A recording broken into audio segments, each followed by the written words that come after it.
Reporters fill the courthouse, cameras blinking like lightning in an angry sky. Brown is now a name that was only previously associated with reality TV. Today, it resonates in scandal headlines and court filings. On the sidewalk outside, pedestrians cluster against the glass doors, mouthing the latest gossip. Inside, tension hangs heavy. Behind the defense table, Kody Brown sits straight, jaw clenched, hair tousled, his anger held at the edge of exploding. By his side, Robyn blots her eyes with a tissue, but her glance is cold, analytical. The sweet wife's mask is dropped. Down the aisle, Meri Brown steps in. For years, she'd been the quiet one, the forgotten ex-wife, dismissed and ridiculed. But not today. Today, she bears a binder clutched as a weapon, her gait firm, her back rigid. She sits next to her attorney, her eyes ahead. The gallery tilts forward. The silence is oppressive. Meri Brown is no longer silent. The judge summons the case. Meri Brown versus Kody and Robyn Brown. The accusations, financial fraud, deceitful transfers, willful misrepresentation, strike the air like thunder. Kody squirms uncomfortably, holding on to the arm of his attorney. Robyn fumbles, her face crumpling into tears, though her hands grasp a folder altogether too tightly, concealing the very paper trail she prayed would never see the light of day. Meri's lawyer starts. My client was silenced, eclipsed for years, but what she found in the evidence is a history of betrayal, not only against her but against others in this family. He lays out the binder open before the judge. Gasps circulate through the room. Robyn's handwriting covers the pages, bank withdrawals, backdated deeds, signatures. Robyn spits at Kody. That wasn't supposed to be found. Meri's voice pierces through the silence. You believed I'd remain quiet forever. You believed you could restore me to the background, gaslight me, humiliate me. But I preserved all of it, the receipts, the messages, the documents. And now the truth is present. Kody pounds the table, his voice raging. This is ridiculous. She's resentful, distorting everything. She couldn't handle our divorce coming to an end, and now she wants to destroy us. The judge's gavel thunders. Mr. Brown, one more interruption and I'll hold you in contempt. Kody is paralyzed. Cameras record Robyn grasping his sleeve, fear etched on her body. And then Meri's lawyer drops the bombshell, a secret trust. Money diverted from TLC paycheck withholdings, channeled into accounts Robyn controlled alone. Not a dime went to Meri. Not a dime went to Christine. Not a dime went to Janelle. It was not partnership. It was theft. The courtroom explodes. The reporters write wildly. The judge demands order. Robyn seizes up, her voice quivering. That money was to shield the family against the women who left us. They didn't earn it if they weren't loyal. Meri gazes at her, serene and tranquil. Loyalty, you lied to us all. You lied to me. And now the world will know the truth about you. The judge decides. The case will go to complete discovery. Probable cause has been determined. Kody's face goes white. Robyn shakes, holding onto his arm, and Meri, for the first time in years, smiles, not with evil but with the soft power of someone finding her voice. Outside, microphones close in around her. The formerly scoffed-at ex-wife now finds herself at the eye of a hurricane. Binder clutched in her hand, she proclaims, I'm not here to destroy anyone. I'm here to stand up for the truth. In another part of town, Janelle sits, riveted by the report, her phone ringing with texts from her children. Mom, is this true? Did they steal from you too? Her voice trembling with tears, she whispers, yes, they did. Christine picks up Janelle's call right away. Her voice trembles with fury and with hope. Are you seeing this? I'm seeing it, says Janelle. And for the first time, I think Meri might actually save us all. That evening, Robyn is beside herself with terror. Her mansion is filled with papers, contracts, deeds, bank statements. She shoves them frantically into a shredder, but it clogs. Kody bursts in. What are you doing? What does it look like? Robyn spits, voice breaking. If they get this, it's over. I can't go to jail, Kody. The walls are closing in. The empire they created is crumbling, piece by piece, page by page. The mansion walls rattle with Robyn's voice, sharp and frantic. From the staircase, wide-eyed kids peek through the banister, listening to the chaos below. Kody fires back, his voice thick with bitterness. You begged me to put everything in your name, Robyn, and look where it's led us. Over town, Meri is seated in her peaceful living room. Papers are scattered over the table, marked up, color-coded, analyzed. For the first time in decades, she has a peculiar sense of clarity, like each indignity, each rejection, each hidden wound has brought her to exactly here. Her phone vibrates. It is Janelle. Thank you, Meri. Meri draws a breath. This isn't about me anymore, Janelle. This is about us. Her words bleed into the evening news montage. A breaking headline. Judge Harper orders a full audit of the Browns' finances, covering more than a decade. Experts speculate the results could unravel the entire family legacy. On screen, images flicker Kody and Robyn, pale with dread. Christine and Janelle texting furiously. And Meri, steady, silent, resolute. The audit starts. Court-appointed examiners swoop around like vultures. Every TLC paycheck, bank statement, and property deed is dissected piece by piece. Robyn and Kody's living room becomes a war zone of all-night lawyer calls and desperate searches for documents. And then the first bombshell. A detective testifies. Robyn Brown is linked to over a dozen accounts held by TLC deposits and family business profits. Not one includes Christine, Janelle, or Meri as recipients. The courtroom gasps. Robyn turns white. Christine sits down on the stand. Gone is her customary lightness, her voice shakes with unadorned truth. I was told the family fund was equal, that every child and wife was taken care of. I knew that, but when I was gone the money was no more. They had transferred it, I had nothing. She trembles and camera crews record each word. Kody seethes from the defendant's table, fury churning. You're angry because you left me, he yells. The gavel comes down. Enough, Mr. Brown. Then Robyn's turn. Tears flow as she stutters. I was only trying to protect the family. I didn't want money stolen by the ones who walked away. But Meri's attorney jumps in. Is it true, Mrs. Brown, that you signed deeds conveying parcels of land only into your name, without the consent of the other wives? Robyn's gaze leaps to Kody for salvation. I was told it was legal. The silence is stifling, and then the voices of the children pierce through. Written testimony from Logan, Madison, and others is read. They tell of mothers sacrificing while Robyn was safely ensconced in her mansion. The words of Logan hit hardest. My mom gave up everything for this family. Seeing her leave with nothing as Robyn was promised safety shattered me. This isn't about marriage anymore, it's stealing. Judge Harper leans forward, voice firm but menacing. Based on the evidence submitted, this court is contemplating criminal referrals for fraud and embezzlement. Robyn whispers, shaking, Kody, they're going to send us to prison. Investigators uncover the next bombshell. Land records. Maps projected on the courtroom display all the Coyote Pass parcels relocated into Robyn-controlled trusts. Red lines redact Kody and Robyn's names. Janelle looks at the screen, her dream house erased in front of her eyes. They stole it, she says under her breath. Meri gestures to her attorney. Show them the emails. The courtroom hears Kody's own words being read out, telling producers to route payments through Robyn's LLC, and Robyn's scribbled reminders to lawyers to keep deeds quiet until the others stop asking. The room explodes. Janelle stands firm, her voice unbreakable. I monitored every payment, every figure. I believed Kody to be a man of his word, but it was always about Robyn, always. She pins her gaze on Robyn. You never desired sister wives. You desired it all for yourself. Robyn weeps once more, but no one is convinced. Gabriel and Garrison sit at home, seething with anger, watching the news. They took Mom's future away, Garrison grumbles. Gabriel nods. We won't remain silent any longer. That evening, they put up a video that accuses Kody and Robyn of betrayal. It catches fire, headlines blaring. Brown children shatter silence on family scandal. And the judge is not done. If it is shown that money was willfully withheld, this court will subpoena all contracts from TLC and production records. There will be criminal charges to follow. Robyn holds Kody's damp hand across the defense table. The empire is slipping away from them. Then the producers themselves are summoned to testify. Nervous, tentative, under oath, they affirm each and every TLC paycheck was routed through Robyn's company, at Kody's insistence.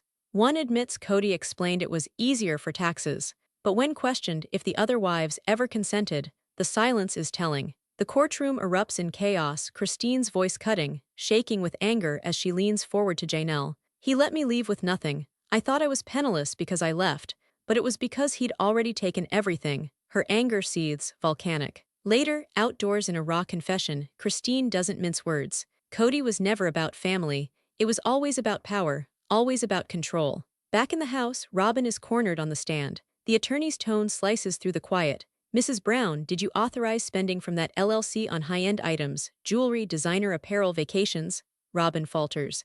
I believed it was family money. The second part of the question strikes the harder blow. Was it spent on the family or just on your household? She cannot respond. The quiet condemns her. The news saturates the media. Team Meri, Team Janelle, justice for Christine inundate timelines. Comment streams become nasty. Robyn had received sympathy for years, but suddenly that shifts.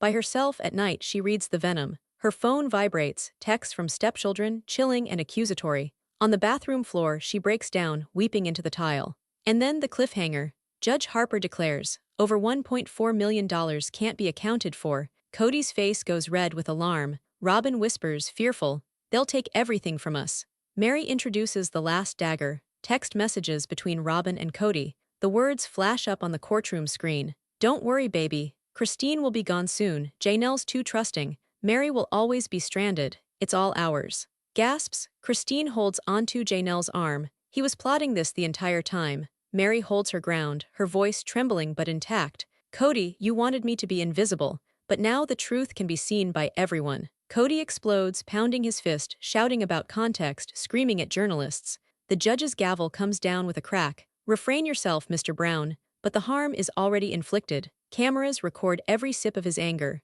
Headlines label him unhinged in court.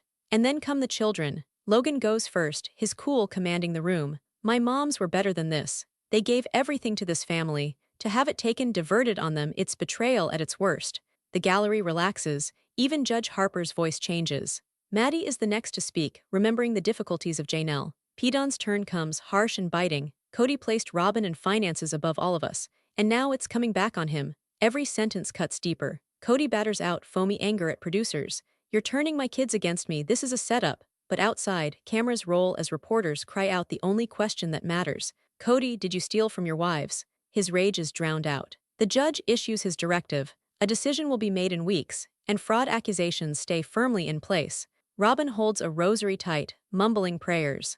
But out of sight, her fissures deepen. In her bedroom, she weeps loudly on her floor. This isn't what I wanted. I just wanted safety for my kids. Her daughter Aurora stands in the hallway, muttering, Did you lie, Mom? Robyn is unable to answer. The court mediator sees her in private. Finally, Robyn confesses. Kody told me to. I only wanted to believe he loved me. I did not want to lose that. The mediator's face sets. That admission could condemn him, but it can free you. But Robyn collapses in public. Cameras engulf her as she cries at court.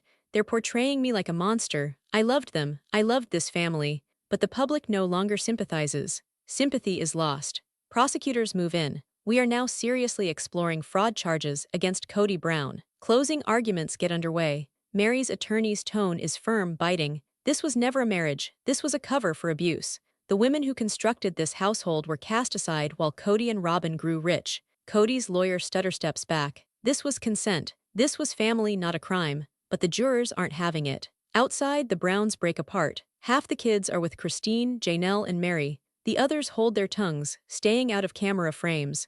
A split family, splashed across the headlines. Kody deteriorates further. Cameras capture him at home, yelling, They want to crucify me. Janelle's weak, Christine's a quitter, Meri's a traitor. I was in control and none of them could take it. He rams the lens. The leaked video hits the headlines within hours. At last, the day of reckoning. The courthouse is filled to capacity, fans and journalists standing shoulder to shoulder. The Browns sit, Robyn shaking, Meri determined, Janelle serene, Christine silently teary-eyed, Kody tense and radiating anger. The foreperson stands. We find in favor of the plaintiff, Meri Brown, on the charges of fraudulent misrepresentation and misappropriation of funds. The courtroom gasps. Shockwaves radiate through the gallery. The empire has fallen. The courthouse is charged with emotion, humming like a hive ready to burst open. Journalists pound away at their computer keyboards, each headline already partially typed. Then the hammer falls. Judge Harper's words, steady but as heavy as a sledge. Robyn Brown and Kody Brown are guilty of deceptive dealings. Meri Brown is granted $2.5 million damages. Gasp waves through the courtroom. Robyn bursts into tears, her face buried in her hands. Kody's anger is palpable, his jaw so tightly clenched it appears to be about to snap. Cameras close in on Meri as she approaches the microphones outside. The crowd leans in, anticipating. Her voice is strong, unwavering. I remained silent for years. Today I discovered my voice. And this is not just for me, it is for every woman who has ever been silenced. Christine and Janelle flanked her sides, weeping openly. The crowd erupts in applause, their shouting masking Kody's fury as he storms past cameras bellowing, It's not over, I'll appeal until the day I die. But his threats are hollow, drowned out by cries of justice for the wives. Later, the camera catches Kody and Robyn in their mansion. Papers scatter the floor like autumn leaves. Their children shun them, the silence in the house greater than any argument. The empire they created, once a testament to their faith and togetherness, now stands in shambles. For the first time, Meri Brown is not the dutiful wife left behind. She is the one who revealed the truth. The following morning, sunlight casts sharp shadows across the gleaming wood benches of the courthouse. The gallery is full, reporters, familiar friends, inquisitive neighbors. On the massive screen at the front, detectives lay bare the center of the scandal. Maps of Coyote Pass burst up, Each transfer followed like a trail of breadcrumbs. Initially, the land was owned by the Brown family, but in the past 5 years, one after another, the titles crept up, each one slipping silently beneath Robyn Brown's name. Gasps ring out as page after page covers the screen. Robyn's signature, Kody's, but never Christine's, never Janelle's, never Meri's. Judge Harper looks over her reading glasses. Did the other wives consent to these transfers? The courtroom falls silent. Kody squirms in his seat. Robyn's face goes white. Meri's attorney stands, voice firm. They did not. Indeed, they were assured multiple times that ownership would be divided evenly as part of future plans for building homes. The audience explodes with anger. That's when Janelle stands. Her hands shake a little as she takes the stand, but her voice holds firm. I spent years believing in that dream. I paid bills, I balanced budgets. When Kody told me we're building our future here, I believed him. But now I know he wasn't building a future for all of us. He was constructing Robyn a fortress. She spins around, eyes fixed on Robyn. You never desired sister wives. You desired everything for yourself. Robyn wrings her head frantically, muttering to her attorney. Kody seethes at Janelle, but harm is done. The lawyer insistently asks, Mrs. Brown, did you ever relinquish your interest in Coyote Pass? Janelle's voice drops like a hammer. Never. In her home, her sons Gabriel and Garrison sit and watch the testimony on television. Garrison tosses the remote control onto the couch. She gave him everything, and he gave Robyn everything. Gabriel tightens his fists. Dad doesn't deserve our protection anymore. They both make a video, their voices laced with anger and sorrow. He stole our mother's future. He stole from our family. We will not be silent. The clip goes viral overnight. Hashtags flood every platform. Robyn exposed, Coyote Pass truth, justice for Janelle. Meanwhile, Kody is prowling around the mansion. They're making me out to be a criminal. Robyn's face is streaked with tears as she hurls her phone on the floor. You made me sign those documents. You told me it would be the only way to keep us safe. Kody's shout makes the walls reverberate. You begged me to put it in your name. Don't you dare pretend you know nothing now. From the corridor, their children overhear. Aurora whispers, her voice quivering. What did you do, Mom? Robyn falls into a chair, shaking. Meanwhile, at her dining table, Meri is calm, methodical. Her binder is open, papers marked with tabs and highlights. She jots down notes in the margins, preparing for the next round. Her phone buzzes, Christine. Meri, you're killing it in there. Keep going. You're doing this for all of us. Meri exhales, steady and strong. This isn't just about land. It's about 20 years of lies, and I'm not backing down. The gavel comes crashing down. Judge Harper demands a complete forensic examination of all transfers, all trusts, all deeds associated with Coyote Pass. If fraud is discovered, the land will be confiscated and redistributed. The courtroom explodes, journalists racing for the exits. Cameras capture Robyn's face, pale, frozen with fear. Kody hunches in, his whisper laced with venom. They're not stealing our land. Over my dead body. The morning after, the courthouse is packed. News vans line the steps, headlines screaming, TLC contracts subpoenaed sister wives scandal. Within, Meri sits straight, her binder shut but her determination unbroken. Christine and Janelle sit together, a shield of support. Across the aisle, Robyn grasps tissues, whispering wildly to her attorney. Kody's knee jounces anxiously under the table. Judge Harper clears her throat. Today, we are going to listen to testimony from the executives at TLC about the spending of the Sister Wives show. The room grows quiet. Everyone looks forward. In the bleak light of the courtroom, the first witness steps up, a middle-aged executive of TLC, his hair carefully trimmed, his suit navy and crisp. His confident smoothness breaks almost at once as Meri's attorney leans forward. State your position for the court. He clears his throat. I oversee talent contracts and payment distribution for TLC. The attorney does not dawdle. And how were the sister wives' payments allocated? The executive clears his throat, fidgets in his seat. Originally, every wife got her portion directly, but after 2015, we were told to put everything into one account, Brown Family Entertainment, LLC. And who owned that LLC? A hesitation, a flash of fear on Robyn's face. Robyn Brown. The courtroom gasps. Robyn tightens her grip on Kody's arm, her eyes racing like game caught in poacher's trap. Meri's lawyer pushes a contract down the table, a smoking gun. Is this the clause that steered all TLC checks into Robyn Brown's company? Yes. And did the other wives agree to this alteration? Silence, then grudgingly. Not as far as I know. We were informed they agreed. That is when Christine bursts from her chair, voice shaking with rage. That is a lie. I never signed anything. I never saw an agreement. The judge bangs her gavel. Mrs. Woolley, you'll have your turn. Christine's chest rises and falls as she sits back down, stinging tears in her eyes. Janelle grasps her hand, holding her steady. Shortly after, Christine is sworn in. Her voice trembles at first, but soon toughens with honesty. They promised us equality, that each sacrifice would be equally borne. That's how I raised 6 children thinking so, but when I departed I had nothing, nothing, and Kody and Robyn had a mansion while I left penniless. Gasps spread once more, fingers fly across reporters' keyboards, Kody's fist comes down on the table. You made a choice to leave. Don't place your resentment on me. Mr. Brown, the judge barks. One more outburst and you'll be in contempt. Christine's tears glisten, but her words slice like a knife. This isn't bitterness, Kody, this is betrayal. Robyn stands next, holding her ubiquitous tissue box. Meri's lawyer circles the room like a hawk. Mrs. Brown, did you approve the LLC paying for your personal extravagances? Robyn stammers. I purchased things for the family. The lawyer's tone cuts. Is it true you have paid more than $300,000 for jewelry, trips, and designer attire? Her hands tremble. She glances at Kody. He is silent. Her silence rings like an admission. The evening explodes. Headlines light up screens. Did Robyn Brown swindle TLC checks? Christine, I left broke, Kody exposed. Pedon's voice cracks in anger on Instagram Live. My mom sacrificed her life to this family, and she left with nothing, nothing, and Robyn sat in her mansion feigning innocence. The video gets millions of views. There is public outrage. In the meantime, Robyn breaks down. Huddled on her bathroom floor, mascara running, she hears the hate pouring into her phone. You destroyed their lives, how do you sleep at night? Her cries reverberate off of the tiles. A knock, Aurora's voice shaking. Mom, is it true? Robyn purses her lips, speechless. The following morning, the hammer comes down more forcibly. Judge Harper declares, bank subpoenas confirm more than $1.4 million missing, taken directly out of Robyn Brown's TLC account.